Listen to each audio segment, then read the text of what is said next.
Hey there, CYDM here and welcome to my channel, Tropang CYDM. I'm excited to share awesome content with you, so sit back, relax, and enjoy the ride. Don't forget to subscribe for more news or opinion videos every week. Tunghayan po natin ang balita ngayon. Disclaimer: the views expressed here are my own and do not represent the views of any organization or network. All opinions and analyses are provided for informational purposes only and should not be considered as advice or endorsement. Sinuntok na siguro ni Tambi ang ulo sa pader. Matapos ang unanimous desisyon ng Korte Suprema na ideklarang unconstitutional ang impeachment complaint laban kay Vice President Sara Duterte, agad na naglabas ng reaksyon si dating COMELEC Commissioner Tagardad Rowena Guanzon. At hindi niya pinalampas si Tambi. Sa isang maanghang na pahayag, sinabi ni Guanzon, "Sinusuntok na siguro ni Tambi yung pader, humihitit yung isa tapos naglalasing yung isa."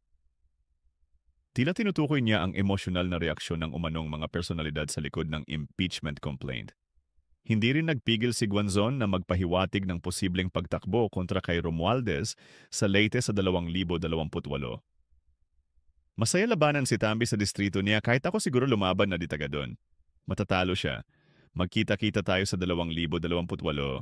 Hey there, CYDM here and welcome to my channel, Tropang CYDM. I'm excited to share awesome content with you, so sit back, relax, and enjoy the ride. Don't forget to subscribe for more news or opinion videos every week. Tunghayan po natin ang balita ngayon. Disclaimer: the views expressed here are my own and do not represent the views of any organization or network. All opinions and analyses are provided for informational purposes only and should not be considered as advice or endorsement. Sinuntok na siguro ni Tambi ang ulo sa pader. Matapos ang unanimous desisyon ng Korte Suprema na ideklarang unconstitutional ang impeachment complaint laban kay Vice President Sara Duterte, agad na naglabas ng reaksyon si dating COMELEC Commissioner Tagardad Rowena Guanzon. At hindi niya pinalampas si Tambi.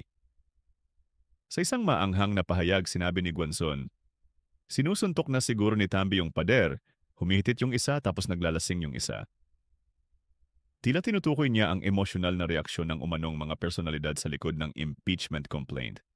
Hindi rin nagpigil si Guanzon na magpahiwatig ng posibleng pagtakbo kontra kay Romualdez sa Leyte sa 2028.